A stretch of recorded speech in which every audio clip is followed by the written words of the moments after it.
News Talk 610 AM and 102.1 FM. KBNU. KBNU News Time is 4:03. I'm Bill Walter with this news update. And a 41-year-old Logan man has confessed to raping a teenage girl last fall. Sean Kenneth Isaacs accepted a plea deal that will likely send him to prison. Isaacs appeared Wednesday, November 29th, in Logan's 1st District Court. He pleaded guilty to 1 count of rape, a first-degree felony. As part of the plea agreement, 6 remaining charges were dismissed. According to prosecutors, the 17-year-old victim told her mother last December that Isaacs, who is considered to be a person of trust, had raped her several times. The incidents had occurred in October 2022. The girl was later interviewed at the Children's Justice Center. She described how Isaacs raped her at his Logan apartment the weekend before Halloween. As part of the investigation, the Logan City Police Department performed a recorded phone call between Isaacs and the teenage girl. When asked about the incidents, he said he felt guilty and said that it was probably not the best choice. Police arrested Isaacs at his Logan apartment on January 11th, 2023. He acknowledged to knowing about the rape allegations but refused to talk to officers about it, invoking his right to remain silent. He was later booked into the Cache County Jail, where he remains held without bail. KBNU News Time is 4:04. KBNU weather for tonight. Partly cloudy skies is the forecast. Overnight low tonight in the upper 20s. And then tomorrow, with high pressure back in place, widespread haze redeveloping in the valley locations around midday tomorrow. Patchy fog in the morning. And other than that, mostly sunny and the high temperature in the mid-40s. Widespread haze. Mostly sunny, upper 40s on Wednesday. It was 49 today. Right now we have 44 degrees at KBNU. KBNU weather is brought to you by the Advocates Injury Attorneys. Injured in an accident that wasn't your fault? You deserve an advocate. The Advocates will provide caring, experienced support and will fight for the settlement you deserve while you rest and recover. Call 801-355-5550 or go online at utawadvocates.com. Available 24/7, 365 days during the year, even during the holidays. The Advocates. KBNU News Time is 4:05. 2 people were transported to the hospital after police said one of them stabbed the other and then started a fire in their home. Officers with the Salt Lake City Police Department reported that this investigation began around 1:30 Saturday morning when they were dispatched to a disturbance near Fault Line Park. According to officials, a 22-year-old man stabbed his roommate for an unknown reason. The 23-year-old victim then hid in the downstairs level of the residence. At that point, police said that the suspect is accused of following them, pouring an accelerant on the floor and lighting a fire. Salt Lake City firefighters responded and were able to extinguish the fire before it spread to other areas of the home. While the house only sustained minor fire damage, the accelerant, smoke, and water caused more significant damages. The victim was transported to a nearby hospital with serious but non-life-threatening injuries. The suspect was taken into custody and transported to a different hospital with minor burns. And a 34-year-old man was shot by police and died at the scene in eastern Idaho. The Idaho State Police said the shooting occurred just after 1 a.m. this morning when an Idaho State Police trooper pulled a vehicle over for a traffic violation in Idaho Falls. State Police said the trooper also called for backup, and as Idaho Falls police officers arrived, a passenger in the car allegedly fired at them before fleeing from the vehicle. Officers from both agencies gave chase, and gunfire broke out. No officers were injured in the shooting, but the man died at the scene. His name has not been released. The shooting is under investigation by a regional task force. KBNU News Time is 4:07. For more details on these and other stories, visit CacheValleyDaily.com. It all happens here. News Talk KVNU, 610 AM and 102.1 FM. Do not miss this year's annual Christmas concert from the American Festival Chorus and Orchestra. This year, the choir and orchestra are thrilled to be joined by Kurt Bester, one of the most popular Christmas performers. The Westminster Bell Choir also returns for this annual celebration of the holidays. The show promises to be a highlight in your holiday celebrations. Purchase your tickets now for performances on December 7th, 8th, and 9th, including a Saturday matinee. All performances at the Danes Concert Hall at Utah State University. Purchase tickets online at AmericanFestivalChorus.org.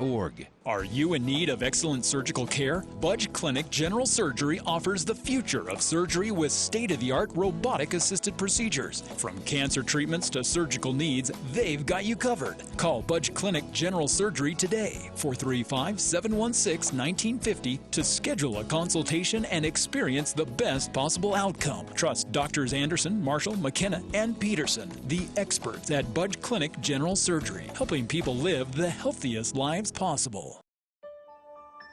Hi, I'm Celeste Edmonds, Executive Director of the Christmas Box House. When I was a foster child, Christmas felt like something that was for everyone but me. Christmas should be for all children. The Christmas Box is working with the Utah community to provide Christmas for nearly 2,800 at-risk children. To learn how you can help today, please contact us at thechristmasbox.org or Google us. Thank you and happy holidays. CashValleyDaily.com, your go-to source for all things local. Catch the adrenaline of live local sports and the latest news involving the Utah State Aggies. But that's not all. Get plugged into the pulse of your community with our comprehensive local news coverage. From city council decisions to feature stories highlighting people in your own neighborhood, we've got you covered. Don't miss out on crucial information that affects you and your loved ones on CashValleyDaily.com. Stay informed, engaged, and empowered, because staying local means staying connected. It's pouring rain. It's real dark outside. Your heart starts beating really, really fast. You've never done anything so hard in your life. This is boot camp. This is the real thing now. It's such extreme pain, you don't understand how you can finish. I began to feel that there was no way I was ever going to have my title, U.S. Marine. It takes special inner strength, courage, and desire to do this. I was just thinking, I'm so close. I'm so close. And when I finished, I was like, I'm done. I did it. The moment I will never forget is when this drill instructor that I admire so much comes up to me straight in front of me, put her arm on my shoulder and said, "Good morning, Marine." PFC Summer Volkman became a Marine. Can you? Visit Marines.com or call 1-800-MARINES. The few, the proud, the Marines.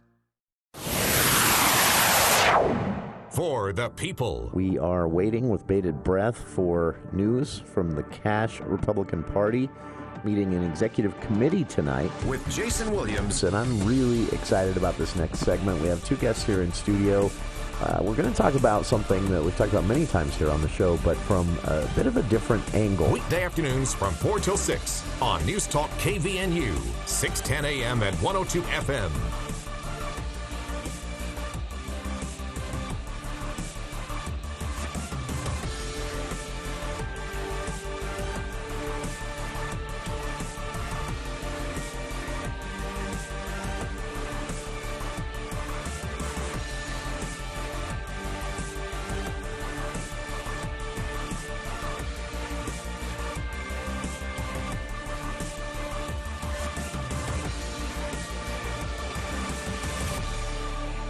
Welcome to KVNU's For the People, Monday, December 4th.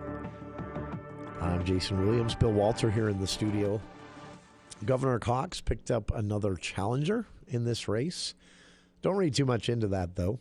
This is a race that is probably going to play out very predictably, but it just got a little more exciting today. We'll talk about why and what you can expect in 2024 in that gubernatorial race here in Utah, which I predict is the race to watch. I don't know. The United States Senate race might surprise me. Anyway, we'll get to that in a bit here.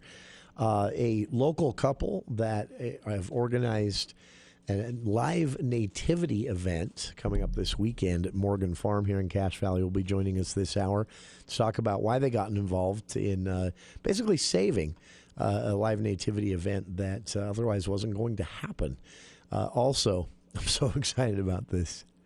Coming up in hour 2, the citizen science manager at the Natural History Museum of Utah will be joining us. Ellen Erickson will be our guest to talk about Squirrel Fest 2023. You heard me right. Squirrel Fest 2023. This is Bill's already taking notes over there. He's Bill. It runs until December 10th, so you've got plenty of time. Okay. This is actually the second annual Squirrel Fest, and this is the Natural History Museum of Utah asking citizens of northern Utah to be a part of a citizen science project. This is a research on a non-native squirrel that has become very prevalent in urban areas like Bozeman, Montana, and Denver, Colorado. It is not native to the American West, though. This is an East Coast squirrel, an invasive species. Just hooked a ride with somebody headed west? That's one of the questions they're hoping to answer. They don't know how it got here. Obviously, it didn't come here on its own. That's too far for us. Squirrels travel. It'll take forever. Yeah, squirrels travel, but not like that. And then there's also some terrain in between here and they there. They can run fast, but generally very short distances. These are also tree squirrels, so the odds that they would have any interest in being in the Midwest in order to get to Utah is pretty slim. Yeah, you think southern Wyoming would be kind of a downer for them. Most of the squirrels are turning back in southern Wyoming, I'm guessing, before they get here. But they have shown up here. Mill Creek, Utah, they've been spotted. Other parts of Salt Lake County, there is a belief that they have migrated at this point into northern Utah, maybe even southeastern Idaho. But scientists here in Utah don't have the staff. I mean, can you imagine the staff it would take to find out? And so they're asking residents during the second annual Squirrel Fest 2023 to once again help them out, help them document where the squirrels are being seen and not seen.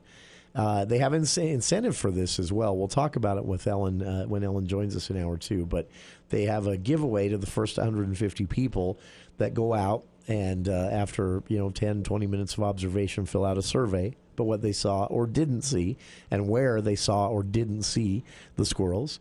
And they've got a prize for the first 150. And hopefully it's not a bunch of acorns or something. No, it's cooler than that. Oh, okay. It's actually, I'll spoil it. It's a bunch of one-of-a-kind, very limited edition squirrel stickers designed by a Utah artist. Cool. These cannot be purchased, and they cannot be found anywhere else. You only get them by being a part of Squirrel Fest 2023. It's free to do. They have an app you download for free to fill out the surveys, or you can do it at the Natural History Museum of Utah's website. And it's really, all seriousness now, all jokes aside, it's a way for citizens, for residents of northern Utah to be a part of some really important scientific research. And they need your help. So very excited to spotlight that coming up in hour 2. Back to the politics. Why not? Let's get it out of the way right at the first. I'm actually excited about this, even though we know.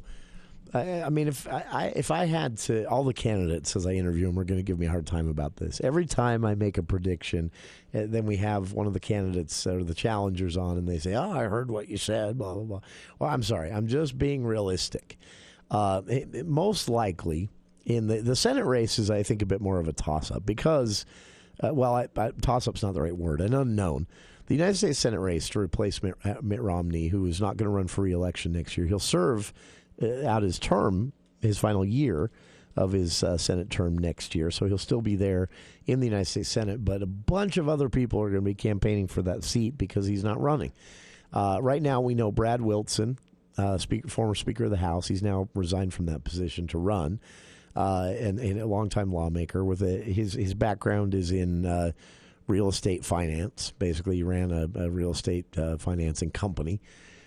We have also in the race struggling candidate after getting yelled at by every Utah sheriff through the Utah Sheriff's Association, who called him irresponsible and uninformed after he, stepped on a few rakes, thinking he'd found a nugget, made the sheriffs all look bad, and the sheriffs came out swinging, as they should have, because, he was misinformed, and they called him naive, too. I mean, they pulled no punches. But either way, he's still in the race. He's not going to get it at this point, the nomination. But he's still in the race in what it will be a primary for sure between Speaker of the House Brad Wilson and Riverton Mayor Trent Staggs. I say that race is an unknown at this point. If I had to predict between these two, I would say that it's probably going to be Brad Wilson, not because his name recognition is any larger or statewide than Trent Staggs. I mean, most people in Northern Utah have no idea who either of these two people are. But Brad Wilson has got all the money. All the big donors in Utah are getting behind him, especially after Staggs pulled that little stunt with the calling Utah a sanctuary state and then blaming Utah sheriffs for it. Not a smart move, really. I don't know what he was thinking. But that would be my guess. The reason I say that race is an unknown is I don't think we've seen the end of people jumping in that race. I think Wilson has stepped on a couple of rakes himself. The weird thing about Wilson is he's not. He should be campaigning like the front runner, and that would be the message. If I were him, I would want to send. But he's campaigning like the underdog. A couple of weeks ago, he was trying to make big hay out of citing this term limits pledge, which is a silly thing that will never happen. It's a bad idea, too, by the way, but it'll never happen. It's just something underdogs do to get in the press.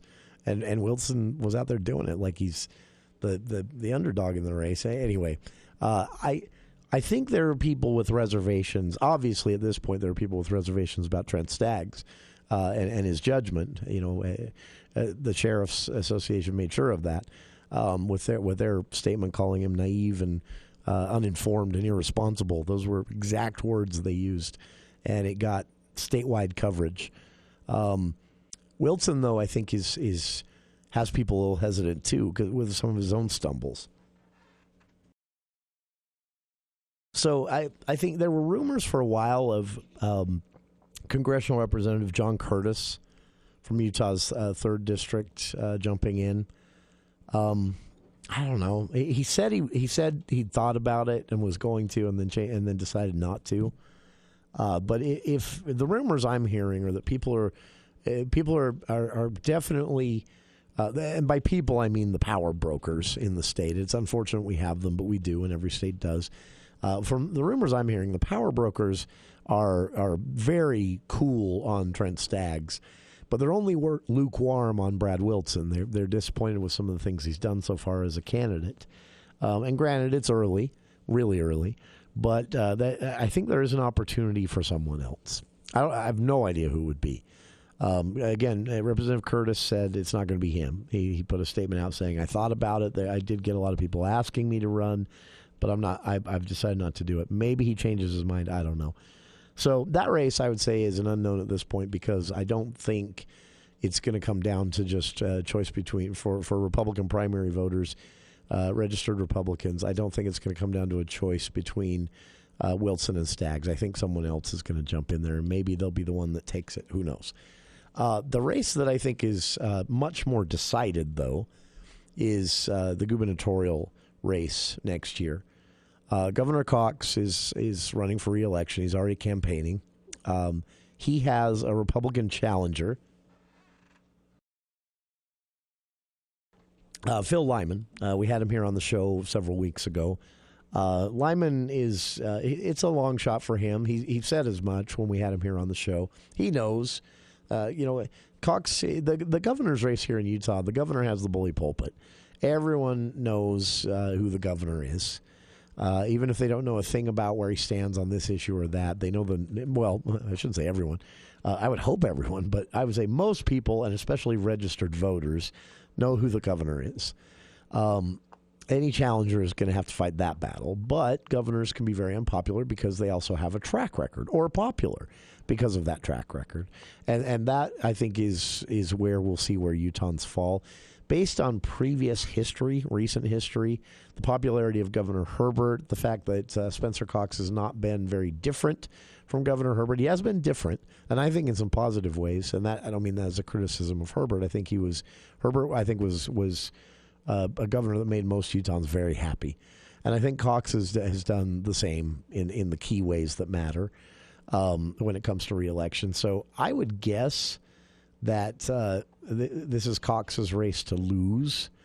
And sorry to Phil Lyman. It's just such a long shot, especially the way Lyman's campaigning. Lyman's campaigning as the Trump candidate. And what we do know about Utah is that Utahns are pretty lukewarm on Donald Trump. So I don't think that's the smart way to campaign for statewide office. But that's the tactic that Lyman has chosen. So I would guess Spencer Cox is going to sail pretty effortlessly to re-election. But he did get a challenger today, an announcement from a Democratic representative, longtime representative. In fact, I think at this point he may be one of the current longest-serving. He's definitely the longest-serving Democrat. But I think he might be one of the longest-serving in the House right now, with a lot of turnover there in the last few years. He is a very moderate Democrat, a very reasonable guy, very funny guy. I had the opportunity to work with him on transparency bills years ago, alongside Republican lawmaker, now Lieutenant Governor Deidre Henderson. King was in the House. I was working with Henderson, who was the senator, and he kind of championed those transparency bills in the House. He's an attorney. The reason I'm excited about this is King doesn't have a chance of winning this race. With much confidence, I predict 2024 is not the year that a Democrat sweeps a statewide office for the first time since the 80s, or early 90s, rather. That's a pretty safe prediction. I'm not exactly going out on a limb there. The reason I'm excited for this is I happen to know that through my own experience, but also through the stories that get told. There's some real big mouths in Utah politics, and I'm a good listener. I happen to know that Spencer Cox and Brian King are actually really good personal friends. They like each other.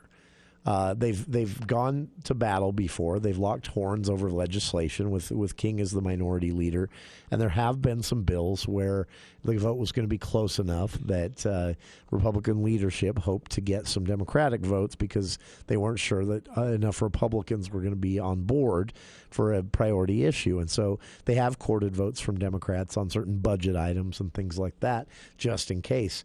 And I know from discussions with King directly, with Governor Cox directly, that these are two people who very much respect each other. They don't agree on a lot of things at all, but they very much respect each other. And so I'm excited to see Brian King jump in this race because I have not found a single thing to look forward to in the campaigns and election cycle of 2024 until this announcement today, when I realized this will be, because inevitably, if Cox is the Republican nominee and Shirley King will be the Democratic nominee, there won't be a primary challenger there even, because you don't have a fight for who becomes the sacrificial lamb, right? And kudos to King for stepping up. No race should go unchallenged in the general election or the primary, in my opinion. But this will be the one event in 2024 that makes everything seem normal and like it might be okay. Two very intelligent people with a lot of public service experience debating and discussing actual issues throughout a general election, and at least, I'm sure, one debate, if not a couple, that you'll get a chance to see these two people talking policy.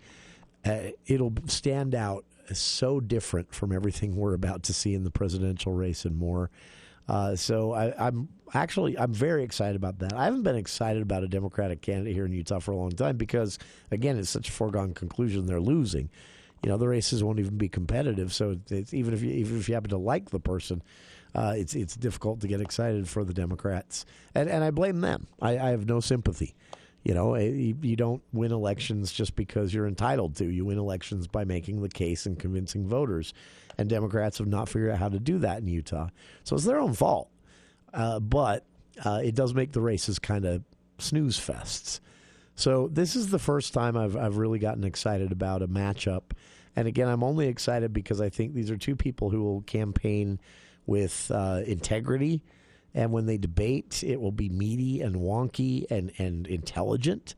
And man, that's going to seem like such a breath of fresh air when that debate comes along next fall in the gubernatorial general election, because I'm sure the presidential race and possibly this United States Senate race here in Utah are going to be the opposite. Might get a little weird, to be honest with you. But so that was official announcement today from Representative Brian King.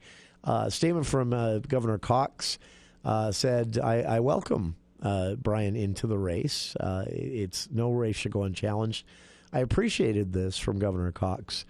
He said in his statement, no one should go back into a second term of public service without being challenged, without having to defend their record and their performance as an elected official for the previous term. So I welcome the challenge, and I'm glad Representative King is jumping in the race. You don't hear that very often. You don't hear someone, especially an incumbent, happy to, assuming the governor's sincere and this wasn't just staff trying to cover, maybe he was having a meltdown somewhere. I doubt it because, again, the Democratic candidate's not much of a threat. Cox faces more of a threat in the primary against Lyman, and that's not going to be much of a threat unless Lyman decides to campaign more seriously than he is. It's going to be, easy enough for Cox to win the nomination through the primary. He's not going to win it in the caucus, but not many people other than delegates are paying attention to the caucus anymore. It's kind of irrelevant. So he's going to win the primary handily against Lyman. And he's going to win the general election handily against King. But again, this is with King in the race. This shapes up to be a race in which you get to see two candidates doing something you just don't see very often anymore, debating actual policy. These are two wonky, policy-minded people, and that's how they know each other. That race, again, it's just going to be so refreshing. It'll be unnoticeable, but next fall, when the presidential race is melted down into an absolute circus, easy prediction there, right? When the United States Senate race maybe has been a circus, but is starting to maybe calm down by then, hopefully, you'll have this gubernatorial race that'll make you think, well, remind you a little bit that occasionally politics can still be normal, even in America in 2024. So happy to see it, and one to keep an eye on, of course, though, again, the Democrat isn't going to be winning this race, the Democrat being Brian King, he and Cox being two people who respect and know each other well. I think this is going to be a breath of fresh air next fall when we all need it. So I was excited to see that today. Coming up, a local couple that decided to step up and keep a tradition alive, a live nativity event coming up this weekend. Will be joined on the other side by a local couple that decided to step in and make it happen when it might not have. After these headlines with KVNU's Bill Walter.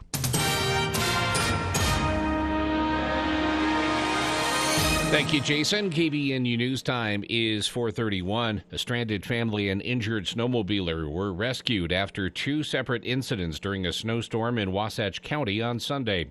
Search and rescue officials were first notified of the injured snowmobiler just before 1:30 p.m. They responded to the area of Strawberry Ridge, where a 40-year-old man was injured from a sledding incident. The extent of his injuries were not specified, but search teams said he was taken to Daniel Summit Lodge before an ambulance transported him to a local hospital. In total, the rescue took about 2.5 hours. Just after 5:20 p.m., Wasatch County search teams were called to their second rescue of the day, involving a stranded SUV. They responded to Log Hollow, where a family with small children was in their car stuck in the snow. Officials said the family was rescued by a U.S. Forest Ranger and transported off the mountain. The rescue took about 1 hour to complete. An Ogden man who was killed in a shootout with police has been identified after they say he fatally shot an officer during a traffic stop in southwest Colorado. Cortez Police Sergeant Michael Moran had pulled over a vehicle just before noon Wednesday near the Four Corners region when he was allegedly shot and killed. Officials said the two suspects fled in their vehicle, and a shootout with law enforcement ensued shortly after that. One of the suspects, later identified as Jason Campbell of Ogden, was shot and died at the scene. The second, who was initially taken into custody, has since been interviewed and released. As of Saturday, the Colorado Bureau of Investigation said they are still conducting interviews and working to determine what led up to the incident. Nathan Pacheco grew up in a musical home where his mother taught classical piano. As a teenager living in Virginia, he and his family traveled to Logan to watch his older sister perform in the Utah Festival Opera Company. Tonight, he will return to Logan to perform a Nathan Pacheco Christmas. The concert will be held in the Ellen Eccles Theater. Nathan said he hopes to make for an unforgettable night. I actually just finished writing and recording a musical that I've made into an audiobook. I absolutely love musicals, and I'm going to be featuring a couple songs from that project. My goal is to help people feel the spirit of Christmas, not only through the Christmas songs, but through some other good uplifting music. Nathan Pacheco has become one of the great tenor voices of his generation and has been featured globally in live performances, including touring the United States, Canada, and Mexico with Yanni, performing with Latin singing sensation Olga Tanyan, touring England, Scotland, and Wales with Catherine Jenkins and the National Symphony Orchestra, performing for Prince Charles in conjunction with the British Forces Foundation and the USO, and performing with orchestras and symphonies around the U.S. Tickets for tonight's concert can be purchased at the Ellen Eccles Theater or casharts.org. Cost ranges from $35 to $68. KBNU News Time is 4:35. ABC News, I'm Chuck Sievertson. Israel's widening ground war is pushing Palestinians into a progressively shrinking portion of the Gaza Strip. Israel making moves to try to lessen the number of civilians hurt or killed, says White House National Security Advisor Jake Sullivan. Israel has identified a very specific area, has asked people to leave that area. Israel has actually coordinated the commencement of its military operations on the ground in the south with that kind of notification. Formally charged with being a secret agent for Cuban intelligence for decades, a former U.S. ambassador to Bolivia, Manuel Rocha, upset that the U.S. Border Patrols closed the border at Lukeville, Arizona, because of the surge of migrants to the area. Arizona's Democratic Governor Katie Hobbs. We need the federal government to act and provide more resources, and we've been very clear about that consistently. Tourist from Boston, a woman has been killed in a shark attack while paddle boarding in the Bahamas, police say. This is ABC News. KBNU weather for tonight, partly cloudy skies, overnight low in the upper 20s, and then tomorrow, hazy conditions once again with high pressure in place for a couple of days, patchy fog before 10 a.m., otherwise mostly sunny, high temperature in the mid-40s. It was 49 today. Right now we have 42 at KBNU. KBNU weather brought to you by Napa Auto Parts. Get 50 pounds of Blue Heat Ice Melt, just $10, and wiper blades from Trico, Bosch, and Rain-X on sale. The best brands for you at the 5 locations of Napa Auto Parts, locally owned from Preston to Providence. You can always get more news at CashValleyDaily.com. Let's check Wall Street now with Edward Jones. This is Branch Office Administrator Whitney Heyer bringing you the daily financial market report on behalf of financial advisor Mike Arnold and Edward Jones. Stocks finished mostly lower today after the S&P 500 notched its 5th consecutive week of gains on Friday. Real estate finished as the top-performing sector, while growth sectors such as information technology and communication services were among today's laggards. Small-cap stocks were a bright spot again today, rising by close to 1% and adding to over 3% gains they posted last week. Today, the Dow closed down 41 points at 36,204. The Nasdaq closed down 120 points at 14,185. The S&P 500 closed down 25 points at 4,570. And in the bond market, 10-year Treasury yields are trading at 4.26%. The price of crude oil is down 72 cents at $73.35. And the spot price of gold was down $42.80 to $2,046.90. In stocks of local interest, Autoliv was up 28 cents at 105.32. Chevron was up 6 cents at 144.87. Dominion Energy was down 54 cents at 46.13. Home Depot was up $4.40 at 324.02. Kroger was up 7 cents at 44.67. Lowe's was up $3.63 at 207.55. McDonald's was up 17 cents at 286.13. Microsoft was down $5.37 at 369.14. Nucor was down $3.01 at 167.40. Philip Morris was down $1.12 at 92.93. And Walmart was down 4 cents at 154.30. This has been today's financial market report, brought to you on behalf of Edward Jones, member SIPC, and financial advisor Mike Arnold, serving individual investors with personalized attention and financial advice at 135 North Main, Suite 102 in downtown Logan. If you would like additional information, please contact our branch office at 435-753-2915. What if we told you the next 3 times you fill your tank, you could save money? Well, at Chevron, it's true. You can get $1 off per gallon on your next 3 visits when you download the Chevron app and join Chevron Rewards. Earn points on every fuel transaction and qualifying in-store purchases at any Cache Valley Chevron station. Doesn't it feel great to get rewarded for being you? Download the app and join to get started today. Terms and conditions apply. Visit any Cache Valley Chevron station for details or go to ChevronTexacalRewards.com. As you gather your family around this special time of year, the family of caregivers at Legacy House of Logan want to extend a heartfelt thank you for allowing us to care for your loved ones. Our goal is to provide each resident the personal care they deserve. If you care for an aging loved one, stop in sometime. You may be surprised how affordable good hospitality, health care, and personal service really is. In fact, it may be one of the best gifts you can give a parent or grandparent. Legacy House of Logan on 1400 North in Logan. Thank you. U&I Furniture wants to say thank you to all of their friends and customers. U&I Furniture is grateful to be a family business, now in their 5th generation. For over 90 years, they've always offered a good product at a good price. And that's why they say you'll always find a better buy at U&I. Stop by and see them this holiday season with lots of store-wide specials and great bargains. Purchase any sofa or sectional, and U&I says thank you with $100 off on any chair to go with it. U&I Furniture in downtown Logan. Hey, HR directors, open enrollment is right around the corner. It's time for a fresh look at your employee benefits. This is Matt Robbins with Quality First Insurance and Alera Benefits. We are a local agency with national resources and multiple options. Give us a call. You got nothing to lose and everything to gain. Call Quality First Insurance and Alera Benefits today. 435-752-0101.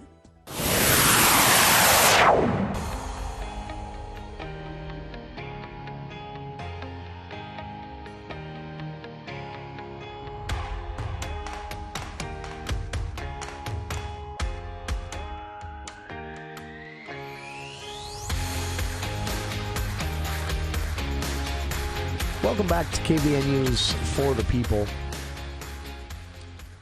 Coming up again, it is the 2nd annual Squirrel Fest 2023. Ellen Erickson of the Natural History Museum of Utah will be joining us at 5:10 to talk about how residents of northern Utah can be a part of actual scientific research. I'm not kidding. Involving squirrels. It's going on right now and runs until December 10th. We'll have the details for you when Ellen joins us at 5 o'clock. Right now, an opportunity to spotlight something cool happening here in Cache Valley.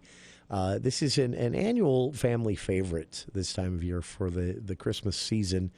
And the Live Nativity at Morgan Farm is back. The Live Nativity will take place over the weekend, and joining us right now, two folks key in organizing and making this happen this year. We have with us Mike and Roxie Christiansen. And to you both, appreciate you taking some time to join us. Let's just jump right into it. I would imagine organizing a Live Nativity has got to be a lot like herding cats. We're talking actual people here, right? That's right. You got that right. Thanks, Jason, for having us. It's a pretty big event. We always stress this is actually our only second year of doing it, but it's a stressful event to try to get the volunteers needed and the setup for it to get it ready. But it's a wonderful effort by the community. So. And this is, when we say, it almost feels like an undersell to say Live Nativity because, oh, great, it's people doing a nativity. But this is, I've seen these before. These are full-on productions. They require rehearsal. They require training of sorts. And so a lot of work goes into this, right? Yes. Yes, that's right. Roxie, I'll let Roxie talk through that. Yep. Yeah, well, luckily we've been able to have some great advice from people who have run a nativity before. The family that ran it before we took over helped us so much in learning, how to do this. So we were able to kind of hit the ground running, so to speak, with some really great people in our corner. And we have so many great volunteers that just pick up and help do whatever might need to be done and put their best foot forward. So it's been really lucky for us. That is, it's always thankless and unpaid work, but it takes, weeks and months of planning, and then people get to come out and actually enjoy this, be a part of this. And I know the folks at Morgan Farm love having this happen there. Tell us a little bit about that location, because that's part of the uniqueness of this as well, right? Yes, that's correct. And the Morgan Farm is a cherished. It's actually a city facility. It's not a lot of people know that or are aware of that, but it's actually owned by Nibley City. It's been owned by them for at least the last 20 years, and it's a place for people to come and get connected with their heritage, and it's a historical site. It was purchased by Nibley City for the purposes of preserving open space and a historical building, a historical farm. The family that has run the farm before we got there have basically set the foundation for it. They have provided animals down there for the community to come and enjoy and see, and it's a great asset to the city. And as we have taken over in like the last year, we have Roxie, I'm going to give her the credit. She has turned it into a wonderful place. It's actually an education center. And Roxie, if you want to jump in and explain a little bit more detail on that. Very cool. You do a better job than me. Yeah, well, Nibley City's been really great to work with. We've worked with them and the city council in creating a re-envision, of the farm and how it can better serve the community. And so we have different pillars that all kind of support this main long-term goal of preserving the unique look and feel and place. But one of the things that we're most excited and most proud of is that we are able to use this as a 4-H facility for kids. Yeah, it's really cool. So kids that couldn't otherwise maybe raise those animals on their own parcel of land, they are able to bring those animals to the farm and raise them and get them ready for market. And we've worked extensively with the 4-H extension and just wonderful folks everywhere we go, and everyone we ask for help, they are helping. So this is really like a community effort, and we've had so much support from the city and from Utah State, and we are working so hard to turn it into something that the community knows is theirs and that they can enjoy. That is very cool. So in addition to all the work you've put into this live nativity event coming up in just a few days, you serve as caretakers of Nibley's Morgan Farm. And for residents or listeners out there, again, if you aren't familiar with the Morgan Farm, a couple of things. Check out Nibley City on their Facebook page. They actually have some great photos of what Mike and Roxie are talking about here when it comes to the farm itself and the work they're putting in. And I just wanted to give you both a chance to maybe respond to this. Nibley City actually on their Facebook page last year said none of this would be happening without the two of you. How does that feel to hear that from the city?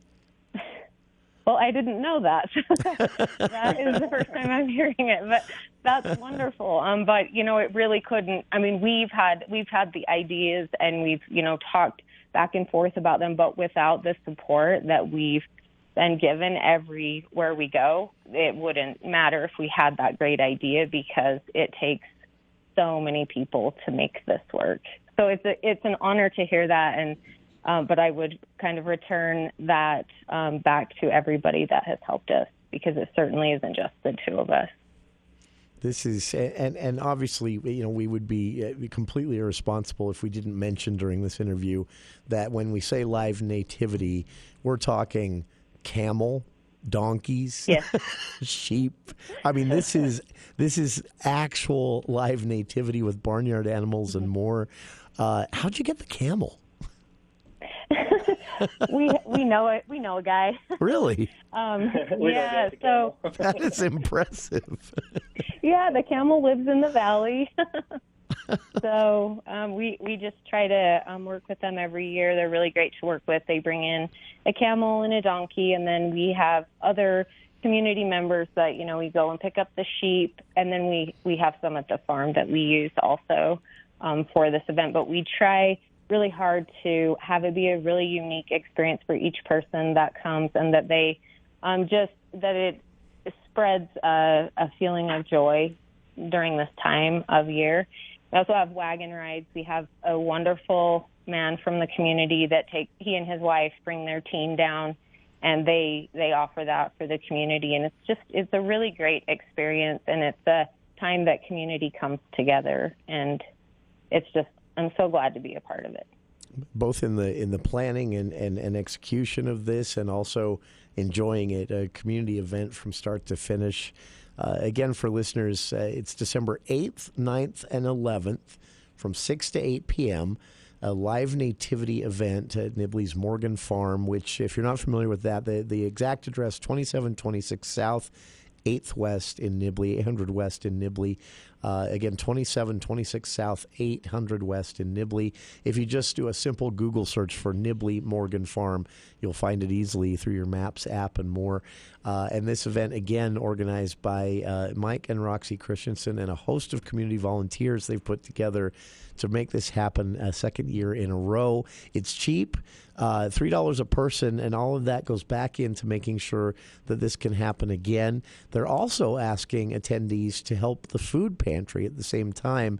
If you can, bring a non-perishable food donation item, and they'll make sure that gets to the food pantry this year. This time of year, of course, a huge time of need for families in northern Utah from the food pantry and their services. So all of this, in addition to a camel, I just have to say that again, donkey, sheep, and more, a live nativity event happening this December 8th, 9th, and 11th at the Morgan Farm in Nibley.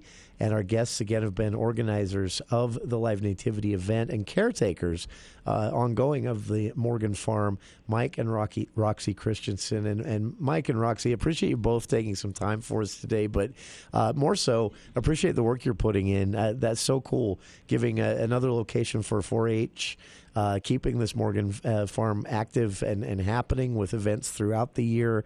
It's a big deal to Nibley City and the Valley, so thanks to you for that. Thanks, Jason. You're welcome, and thank you. Oh, it's our pleasure. Appreciate you taking the time for KVNU today, and we'll check in. We'll see you down there. I'm going to come and check that camel out for sure. Okay, awesome. We'll see you there. How often? Honestly, how often do you get to say you can see a camel here in Cache Valley? That's a Hogle Zoo, Salt Lake kind of thing. And he's friendly. Oh, and a friendly camel too. Yeah. Very cool. Again, sleigh rides, hot chocolate, live nativity with barnyard animals and more. December 8th, 9th, and 11th, 6 to 8 p.m. at Nibley's Morgan Farm, which is 2726 South, 800 West in Nibley. $3 to get in. Bring a canned food item, a non-perishable food item, and they'll donate it to the food pantry as well.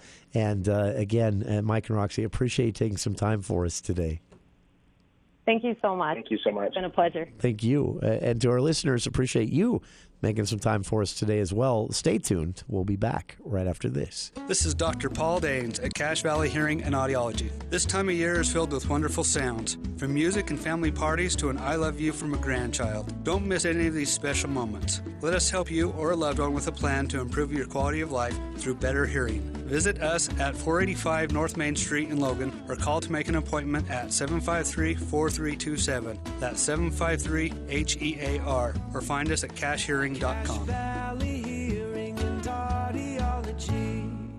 Hello, Cache Valley. This is Tom Hale at Blue Sky Restoration, formerly ARS. Remember, got a mess? Call ARS. We want to let you know that here at Blue Sky, we still have the same great staff, we provide the same excellent service, and are ready to help you in your time of need with water mitigation, mold remediation, or a fire. Thank you for trusting our staff and myself for over 35 years with your disaster needs, and we will continue to be here for you. From Blue Sky Restoration to you and yours, we wish you the safest and happiest holidays.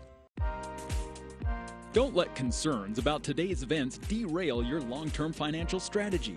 Edward Jones Financial Advisors can help work with you to understand today's financial landscape and how to be positioned for the long term. Edward Jones can give you the tools for a reasoned, disciplined approach to investing. Get started by calling one of the 7 Edward Jones locations in Cache Valley. Edward Jones, member SIPC.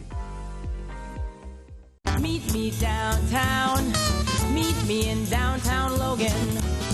Enjoy shopping and dining and the magic of historic downtown Logan this holiday season. Take a relaxing stroll with family and friends and vote on your favorite gingerbread creation during the Parade of Gingerbread Homes contest.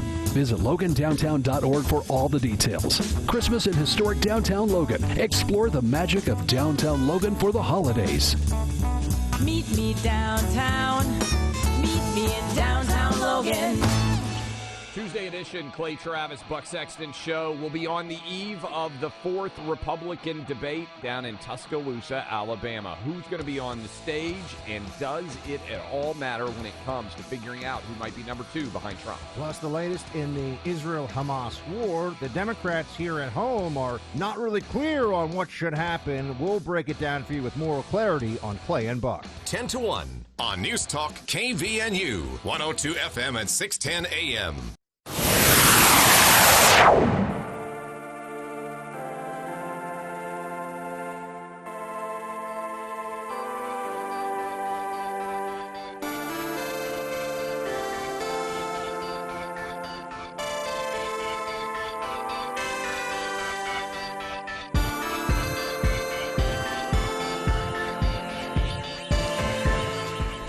Thanks again to Mike and Roxie for taking some time for us today. Mike reached out to me a little while ago and let me know they were doing this, and it's just the Morgan Farm is so cool, and it's such an unlikely story too.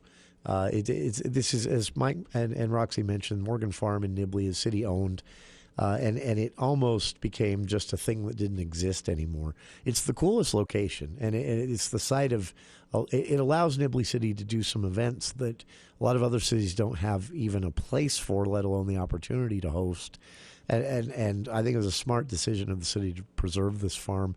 And Mike and Roxie have been caretakers of the Nibley Morgan Farm for a while now. And as part of their the Christmas season, they've organized this live nativity event and we're talking live as in animals too, a camel.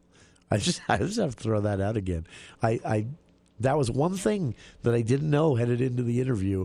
And as I was reading through the details that they'd sent along, I kept going back to that. Did I read that right? A camel? Yes. An actual camel, donkeys, I think sheep. camels have been known to spit. So they said this was a friendly Yeah, they said this was camel, a friendly so it probably camel. doesn't spit at people. This one's been raised and mauled by kids its whole life, as I understand it. A very friendly camel. But how cool is that? Anyway, December 8th, 9th, and 11th, again, at Nibley's Morgan Farm. Mike and Roxie, and as they described it, a whole team of community volunteers bringing a second annual Live Nativity event to the Morgan Farm this December 8th, 9th, and 11th. So it's cheap. It's $3. They're asking people to also support the food pantry.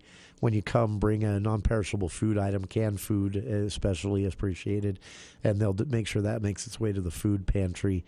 And with that in mind, I just wanted to mention this: the food pantry, not just the cash food pantry, but with the Live Nativity at Morgan Farm organizers' mention of it popped into my head as well.